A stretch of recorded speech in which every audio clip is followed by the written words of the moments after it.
my viewers, my returning subscribers, my new subscribers.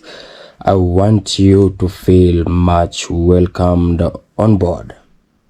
Thank you so much for coming back to view my videos. Thank you so much for viewing my videos for the first time.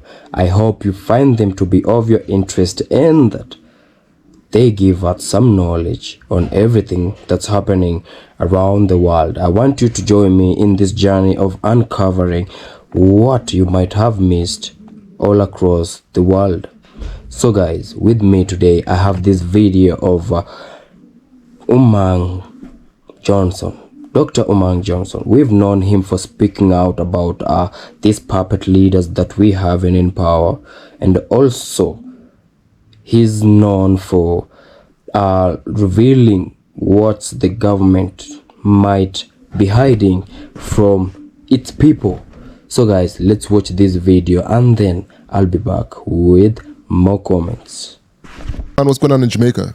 Between the Chinese in Jamaica and the cultural nuances that's happening in Jamaica right now.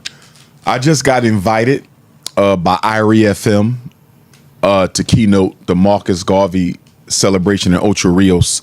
Obviously, they just had a hurricane, and we want to send love and support to our Jamaican African brothers and sisters down on the island of Garvey and Marley.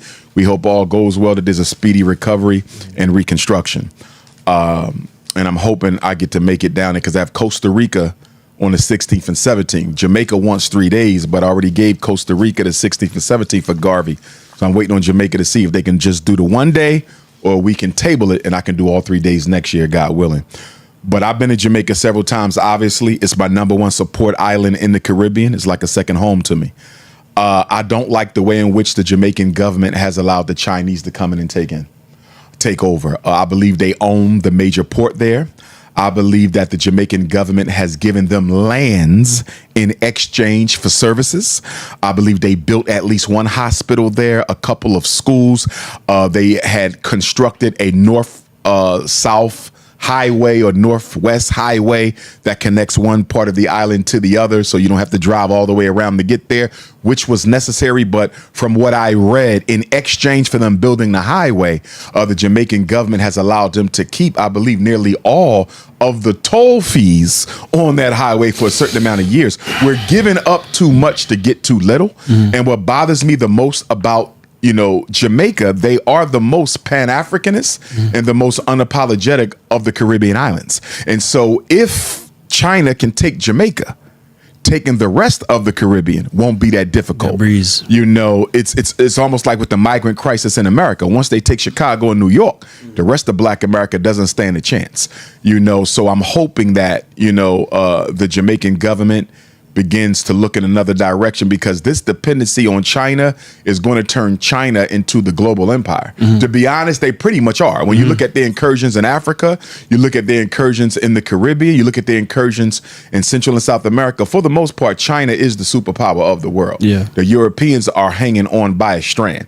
And with China's relationship with Russia, I doubt very much that the United States wants to go to war with them. With that being said, though, I think, speaking of elections, because America's is coming up soon, I think one of the things that the global white power structure has done to African people, it has brainwashed us into thinking we can get with a vote that you can only get with a gun.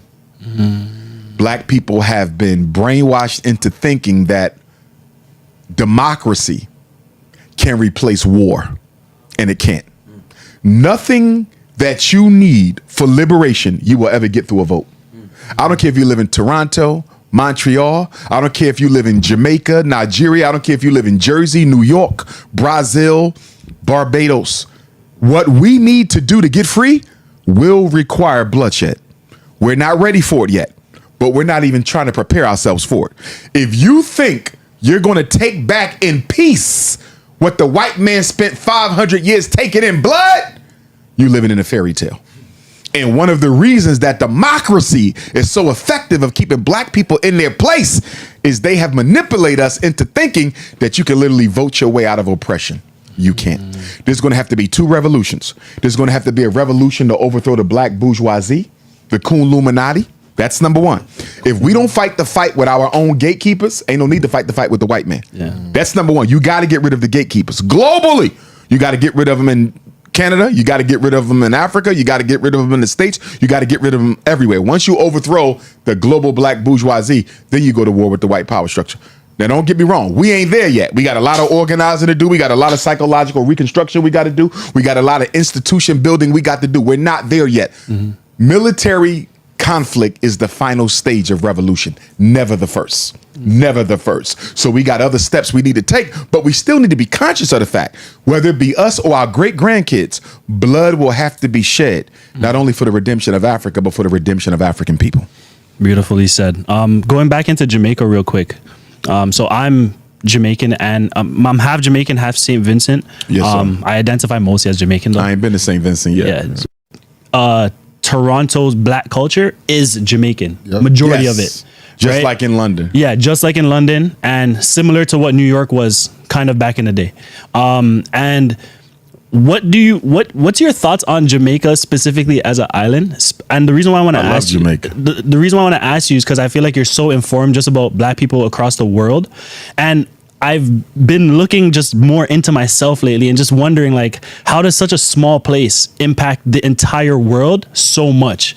Because I don't think there's any country on the planet where you can go to any type of person and ask them about Jamaica and they not know. They know Bob Marley, they know something, they know weed, whatever it is. Yes. They know something about it. So what are your thoughts on Jamaica specifically and why you think that their culture is so popular across the planet? Well, I believe that Jamaicans, and when you study the history of the Ma'afa, the transatlantic slave trade, many of those who were brought to Jamaica came from the Nigeria, Benin, Cameroon, Congo region.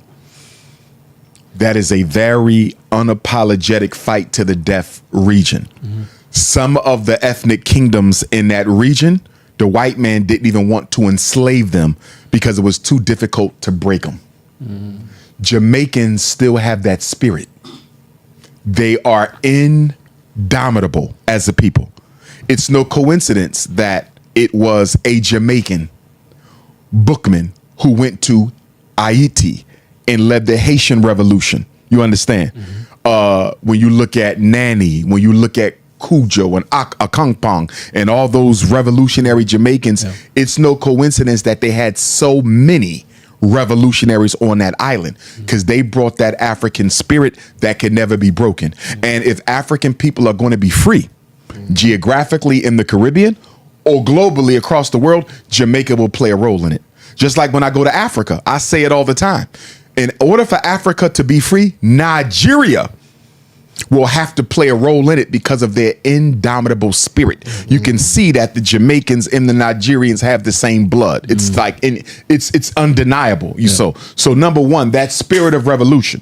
And then when you take the Rasta culture and what that did, and when you take Bob Marley's success and reggae and what that did, and of course the greatest Pan-Africanist and greatest organizer of all time, Marcus Garvey, coming from Jamaica and others, you understand. But I think when you look at their national heroes and the Pan-African impact that they had, Bob Marley was a Pan-Africanist. The Rastafari are Pan-Africanists. Marcus Garvey, the father of modern Pan-Africanism. John Brown Russworm, the revolutionaries that came out of there. Even to the slave revolt leaders, Sam Sharp, Paul Bogle. When you look at the Pan-Africanist nature that is at the foundation of the revolutionary Jamaican spirit, it helps you to understand why they are so feared and loved around the world.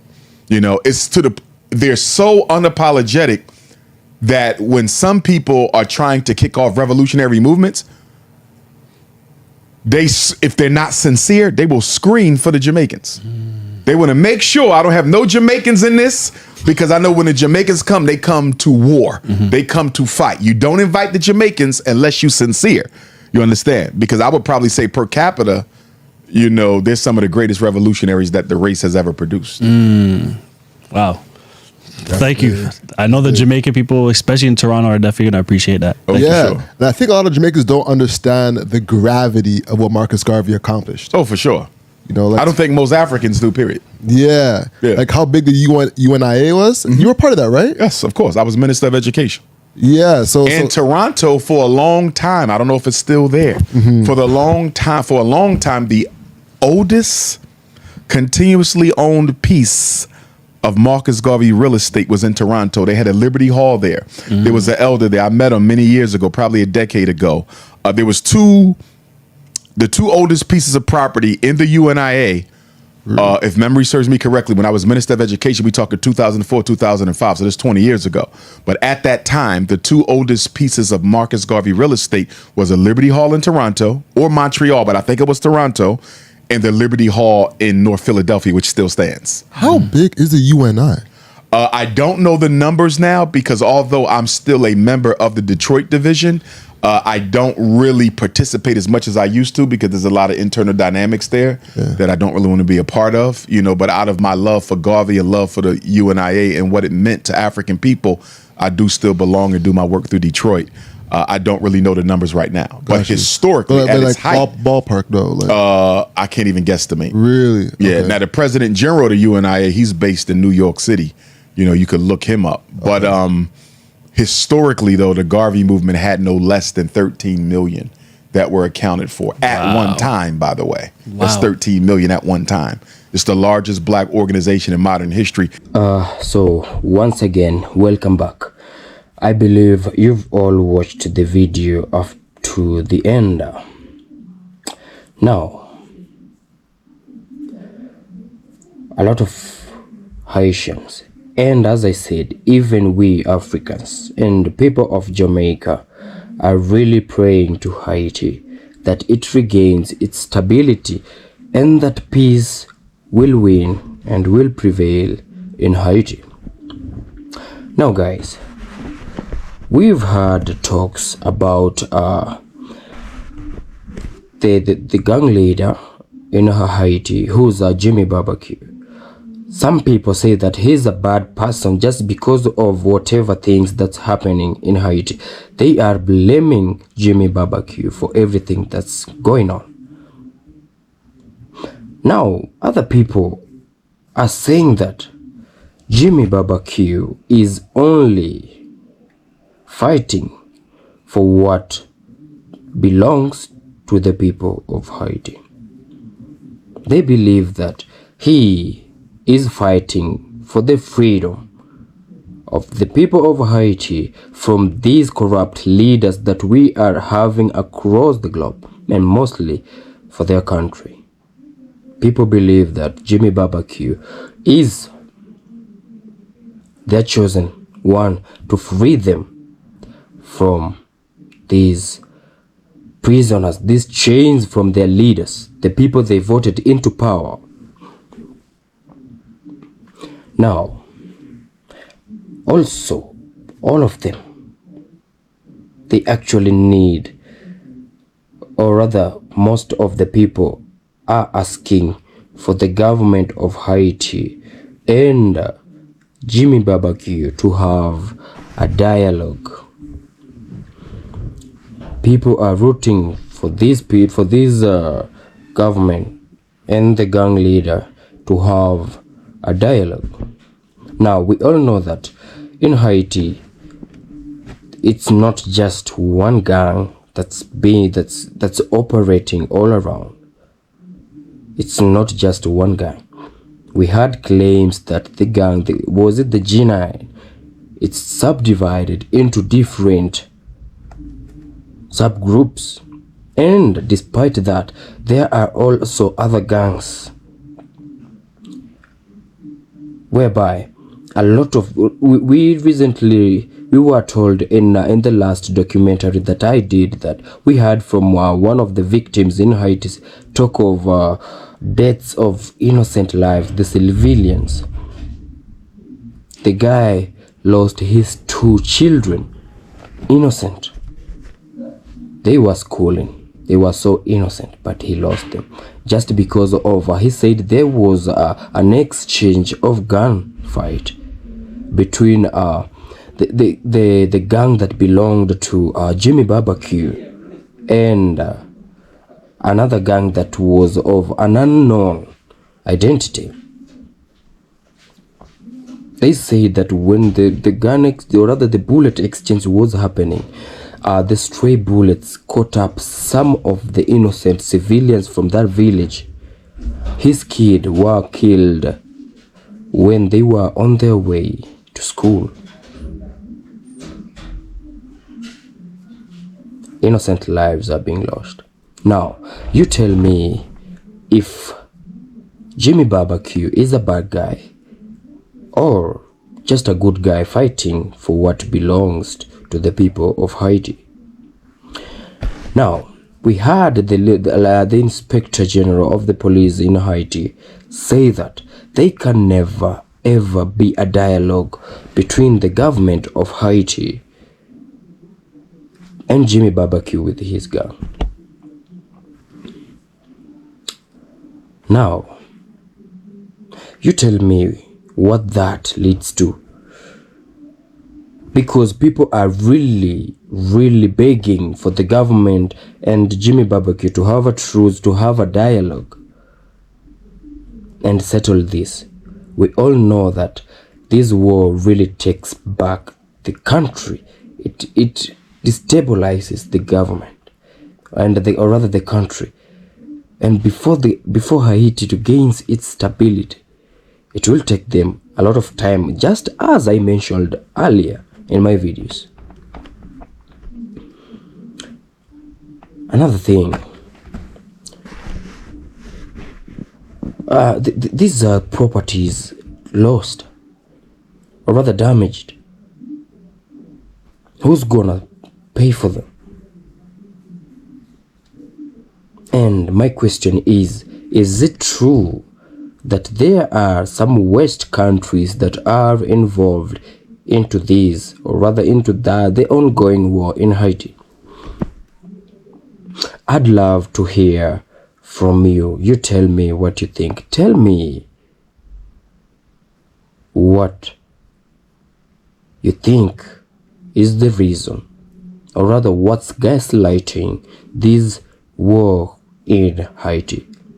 Otherwise, guys, I'm your host Larry. Thank you for watching my videos. To my returning subscribers, thank you. To my new subscribers, I want you to feel much welcomed on board. And remember, if you're yet to subscribe to my channel, kindly hit the subscribe button so that you won't miss anything that I uncovers. And until we meet again, peace out.